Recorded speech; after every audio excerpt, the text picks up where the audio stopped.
안녕하십니까. 황태순TV의 황태순입니다. 2020년 12월 16일 수요일 오후입니다. 앞서 말씀드렸습니다만 오늘 새벽 4시에 윤석열 검찰총장에 대한 2개월 정직 검사징계위원회에서 의결했습니다. 오늘 중으로 아마 추미애 법무장관은 그 내용을 바탕으로 문재인 대통령에게 정직 2개월을 아마 제청할 것 같습니다. 그런데 이 윤석열 검찰총장 아무 일도 없었다는 듯이 오늘도 9시 정시 출근했습니다. 당연하죠. 대통령이 결재를 하고 사인을 해야지 그때부터 효력이 발생하는 것이기 때문에 마지막 순간까지도 의연하고 당당하게 행보를 하고 있는 것 같습니다.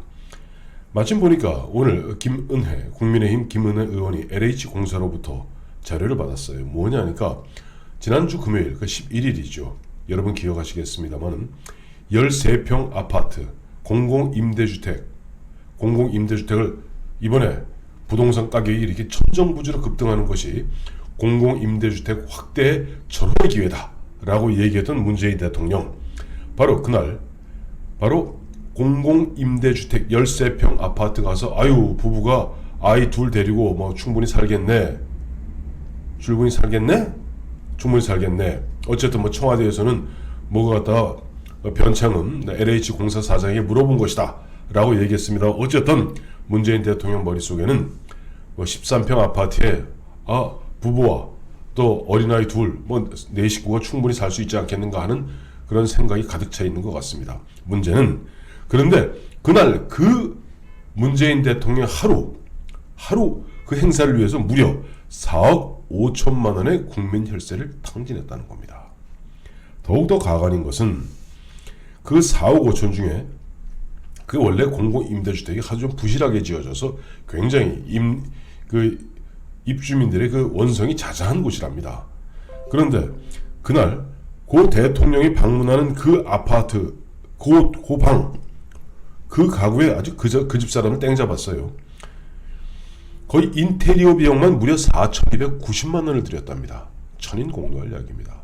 문재인 대통령 하루 구경거리 눈 요깃거리를 위해서 인테리어 비용만 4,290만 원, 거기에다 행사 진행 비용이 4억 1천만 원, 도합 4억 5,290만 원을 탕진했다는 겁니다.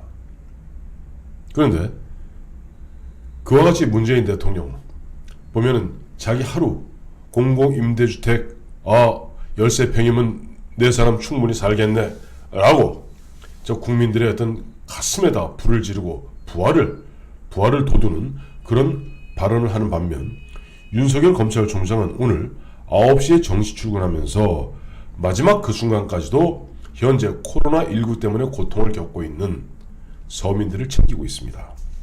오늘 아마 윤석열 검찰총장의 올해의 마지막 지시일 것 같습니다. 오늘이 됐던 내일 아침이 됐던 문재인 대통령 사인해서 윤석열 검찰총장 2개월 정직 처분을 진행하겠죠.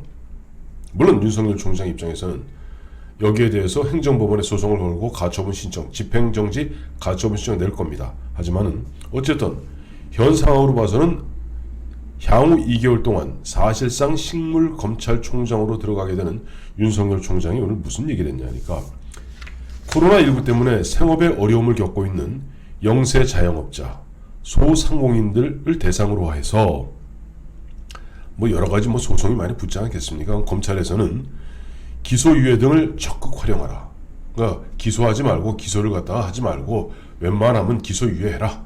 그리고 특히 그런 생업에 어려움을 겪고 있는 영세 자영업자나 소상공인을 갖다가 소환 조사하는 것을 자제하라. 툭하면 옛말에 육조지라고 있지 않습니까? 경찰은 때려줘주고 판사는 밀어줘주고 검사는 불러줘준다고. 그야말로 소환조사하면은 검찰에 소환조사 당하면 하루 꼬박 가면 무슨 긴장될 뿐더러 가뜩이나 지금 어려운 삶에 완전히 풍비박산나는 거죠. 그러니까 기소유예를 적극 활용하고 소환조사는 자제하라. 그리고 이제 벌과금을 물리게 되었을 경우도 가급적 벌과금도 분납하는 등 그러니까 법과 규칙 그에 따라서 가급적 생업에 어려움을 겪고 있는 소상공인이나 또 영세 자영업자들을 좀 챙겨라. 누가 대통령인지 모르겠습니다. 아니 자기 눈 한번 즐겁게 하자고. 아니 공공임대주택 자기 자신은 지금 보면 퇴임 후에 무려 대지 1200평가량의 대지를 갖다 이번에 구입하지 않았습니까? 그 중에 790평은 자기하고 김정숙 여사 몫으로 구입했고 나머지 경호실 몫으로 구입했죠. 어쨌든 1200평 가까운 대지를 갖다가 구입해서 역대 저쪽 봉화마을에 있는 노무현 대통령의 이른바 아방궁보다 더 큰 아방궁을 짓겠다는 문재인 대통령 문재인 씨. 과연 자기 딸인 다혜 또 자기 아들인 준용에게도 공공임대주택에 살아라 할 자신이 있는지 모르겠습니다만은 어쨌든 공공임대주택이 이번 부동산 대책의 실패 25차례 부동산 대책의 실패로 말미암아 집값이 천정부지로 오르고 전월세 가격 때문에 그야말로 어떤 가장은 어린 아이를 남겨놓고 극단적 선택을 할 수밖에 없는 이런 어떤 절벽까지 밀어놓은 상태에서 그것이 자기들 좌파들이 이야기하는 공공임대주택 한마디로 북한식이죠. 누더기 같은 아파트 지어서 그 소유권은 국가가 갖고 인민들은 사용권만 갖는 겁니다. 그게 이제 북한식, 중국식이거든요.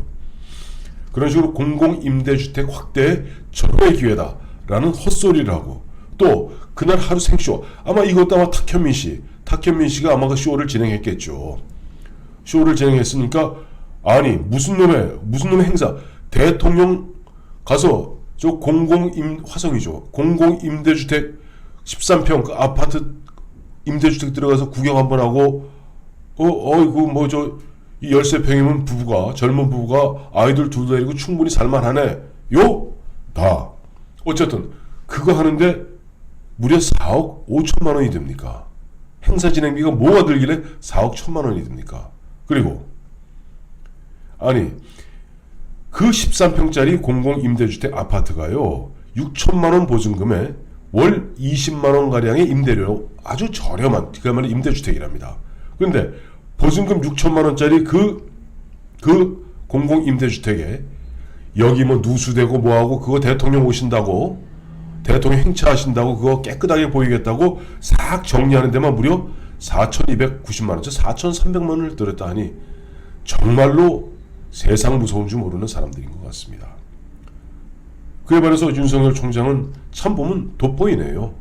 마지막 순간까지도 흔들리지 않고 혹여라도 검찰총장이 2개월 동안 정직되는 상태에서 그 전국의 2,200명 검사들이 혹여라도 추미애 사단 빼고 흔들릴까봐 마지막 순간까지도 두 가지. 첫째, 생업에 어려움을 겪고 있는 영세 자영업자나 소상공인에 대해서 각별한 신경을 써라 하는 것 하나 하고 또 하나는 각 검찰청별로 코로나19 대응단을 갖다가 다 구성이 되어 있답니다. 그래서 청사의 점검, 방역 소독 등 이른바 코로나19 지금 뭐 계속 지금 오늘도 보면 최고치를 갖다 또 갱신하지 않았습니까? 1,100명 가까이가 됩니다. 그런데 방역 소도에 철저 만전을 기하라. 마지막까지도 이와 같은 그 마지막까지 챙기는 모습 보면서 야 문재인은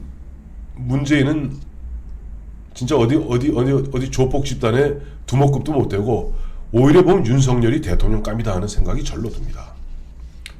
그 마지막 순간에 사람은 그렇지 않습니까? 결정적 위기의 순간에 그 사람의 진면목을 알게 되는 겁니다.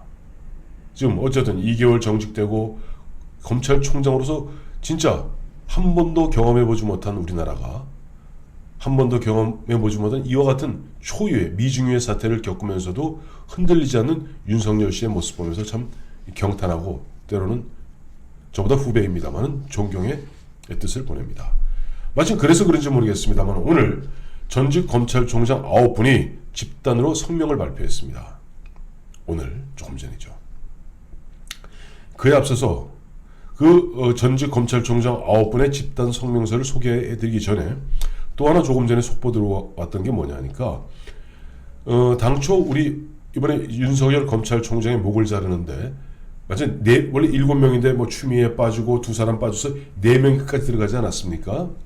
그 4명이 만장일치로 윤석열의 목을 잘랐다라고 보도가 됐었습니다만은 자세한 그 취재 결과 보니까 신성식 검사장은 물론 추미애 사단입니다. 신성식 검사장은 그래서 제가 앞서 오적을 얘기했죠. 이용구 법무차관, 다음에 정 교수, 안진 교수, 그 다음에 신성식 검사장. 왜? 심재철 검사장, 즉 법무부 검찰국장은 자기를 회피했거든요. 4명이 만장일치를 했는 줄 알았더니 아닙니다. 일단 4명이 들어가서 7명 중에 4명이 들어가서 일단 의결 종족수는 되었고 그 다음에 신성식 검사장은 기권했답니다. 더욱 중요한 것은 추미애 사단인 신성식 검사장은 윤석열 검찰총장의 징계에 대해서 끝까지 반대했다는 겁니다. 전체 다. 그리고 결국 표결로 가자 하니까 기권해버린 겁니다. 그러니 당초 저희가 이제 을사오적에 이어서 드디어 이제 경자년의 경자오적에 신성식 검사장을 넣었습니다만 신성식 검사장은 빼겠습니다. 그러니까 정한중, 안진, 다음에 이용구 법무차관, 그 다음에 더 밉살스러운 심재철 검찰국장, 이 4사람이 이른바 경자년 경자오적이 되겠죠. 사적이 되겠죠. 자, 그래서 오늘 지금 현재 보면 아마 생존하는 검찰총장이 11분이 계신 것 같습니다. 그 중에 2사람은 누군지 아시겠죠? 최동욱 검사장. 최동욱 검사장은 난 여기 참석 못합니다. 참여 못합니다 하고 9분의 검사장이 9분의 검찰총장이 집단 성명을 냈습니다. 짧게 소개해드리겠습니다. 길지 않습니다. 윤석열 검찰총장에게 정직 2월에 징계 조치가 이루어진 것에 대하여 전직 검찰총장들은 이러한 데까지 이르게 된 상황 전반이 법치주의에 대한 큰 오점이 되리라고 생각합니다. 문재인 씨 잘 들으세요. 저 보면 허허해갖고 저 4억 5천만 원 탕진하신 이번 징계 사유가 이러한 절차를 거쳐야만 되는 것이었는지 의문이 드는 것은 차치하고라도 이러한 징계 절차로 검찰총장을 무력화하고 그 책임을 묻는 것이 사법 절차의 정상적인 작동을 방해하는 요인이 되는 것이 아닌지 우려하지 않을 수 없습니다. 1988년 국회에서 여야 합의로 도입된 검찰총장 임기제는 검찰의 중립과 수사의 독립을 보장하기 위한 최후의 장치입니다. 이번 징계 조치로 법으로 보장된 검찰총장의 임기가 사실상 강제로 중단되게 되었습니다. 이는 검찰총장이 정치적 영향으로부터 독립하여 공정하고 소신 있게 어떠한 결정을 내리기 어렵게 만드는 선례가 될 것입니다. 이에 전직 검찰총장들은 엄중한 상황을 인식하고 다음과 같이 의견을 표명합니다. 검찰 구성원들은 과거 몇몇 중요 사건에서 국민의 기대에 미치지 못하였던 역사적 경험을 성찰하여 이를 교훈삼아 형사 사법 절차가 보다 정의롭고 공정하게 진행될 수 있도록 더욱 노력해 주기 바랍니다. 이 부분은 흔한 얘기를 한 자락 까는 거에 불과합니다. 그 다음이 중요한 것이죠. 이번 징계 절차는 우리 국민이 애써 쌓아올린 민주주의와 법치주의에 대한 위협의 시작이 될 우려가 너무 크므로 중단되어야 할 것입니다. 이게 핵심입니다. 이번 윤석열 검찰총장에 대한 징계 절차는 우리 국민이 애써 쌓아올린 민주주의와 법치주의에 대한 위협의 시작이 될 우려가 너무 크므로 중단되어야 할 것입니다. 전 검찰총장 김가경, 송광수, 김종빈, 정상명, 임채진, 김준규, 김진태, 김수남, 그리고 문무일 이렇게 9분 전직 검찰총장이 합동으로 문재인 대통령을 향해서 정말 당신은 우리 국민이 피와 땀과 눈물로 쌓아올린 민주주의와 법치주의를 위협하고 있다라고 경고하고 있는 것입니다. 감사합니다.